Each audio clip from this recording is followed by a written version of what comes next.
And weren't you too busy as well, starting a family, dealing with all the needs of your That's family? right. I was married. We were so shipwrecked, you know, after the war. I ended up in a TB hospital, and I met my husband, who was a guerrilla fighter. And I had my little girl, Marianne. And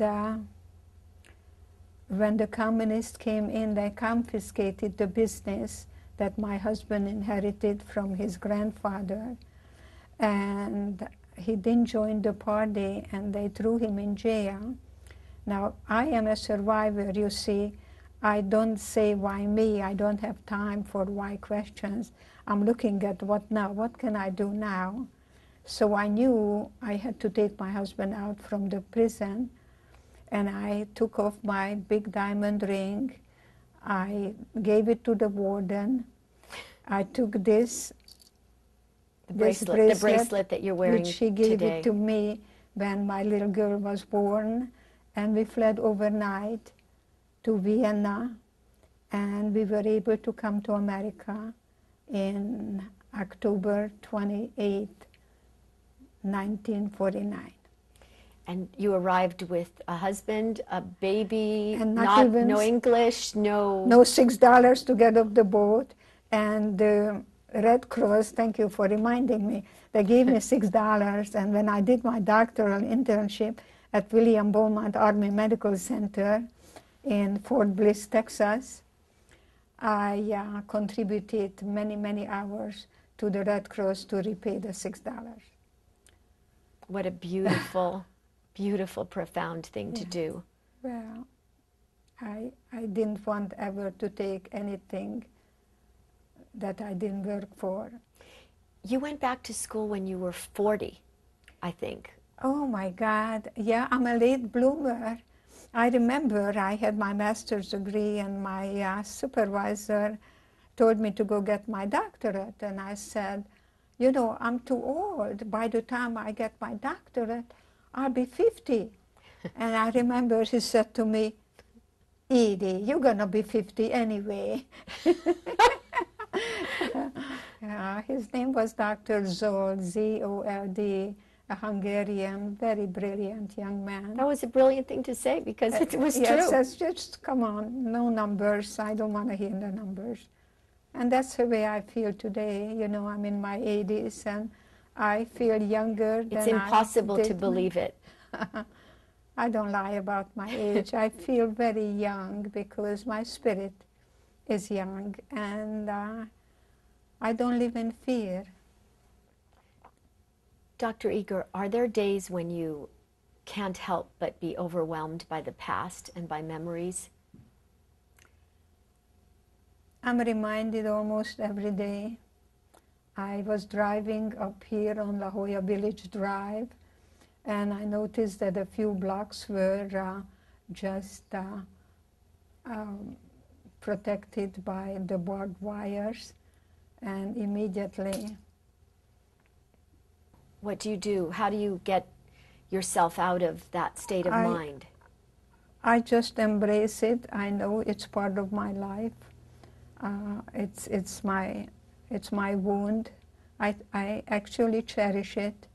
It makes me appreciate everything today much more.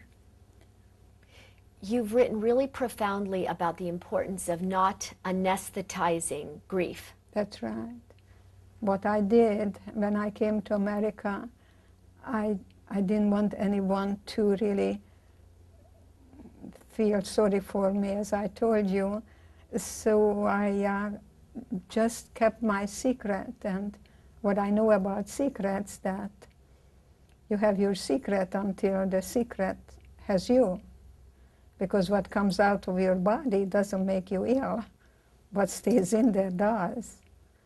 And so today I talk a great deal about anger, how we have those emotions, and it's how we can channel them so it won't eat us up.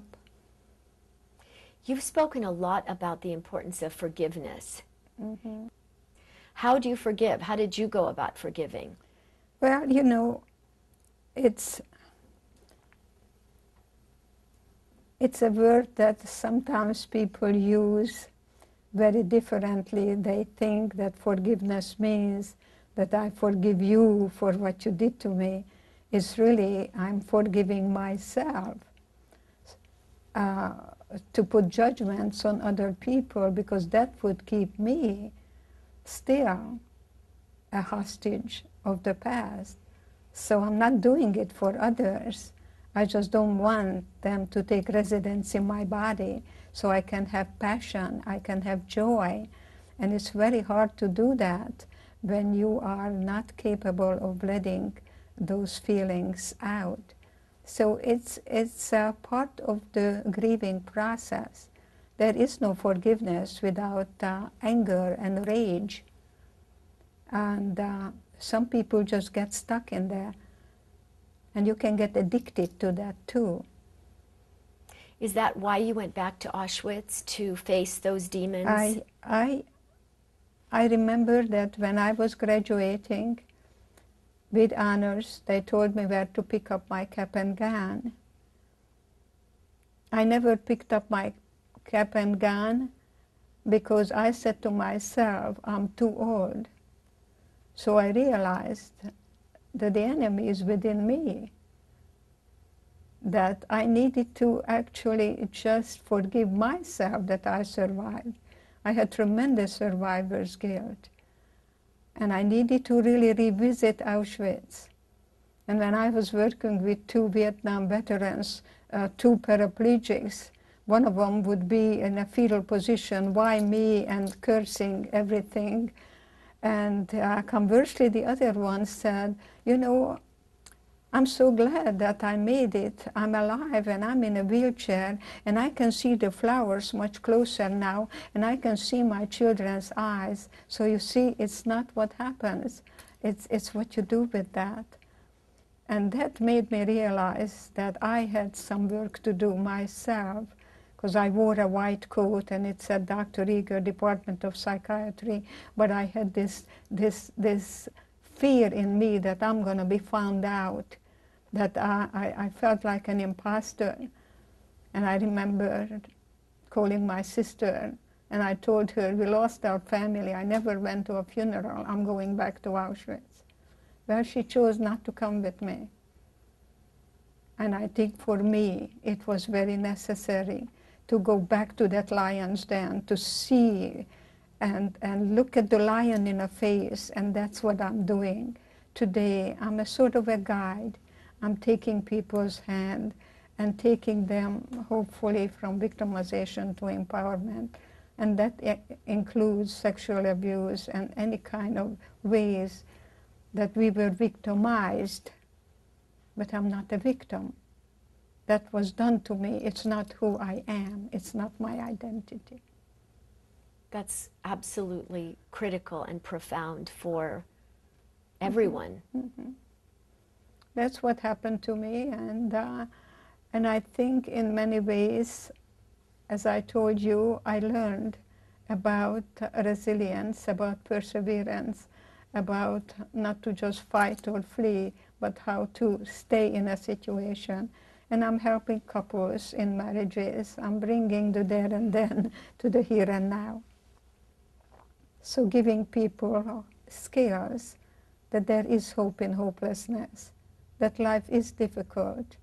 Look at your birth certificate. It doesn't say life is easy. There is no guarantee.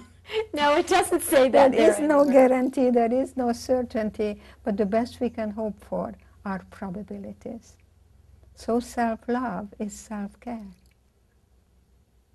So profound. Mm-hmm. This is what I learned in Auschwitz, not to give in, not to give up. They could have thrown me in a gas chamber any day. When we took a shower, we never knew whether water is going to come out or gas. Dr. Eager, what surprised you most about the reactions of your fellow inmates in Auschwitz? You know, we formed a wonderful support group because all we had was each other then. And guess what? All we have is each other now. I'm very much involved with how can we empower each other with our differences rather than kicking each other into submission, which would be the beginning of the end of democracy.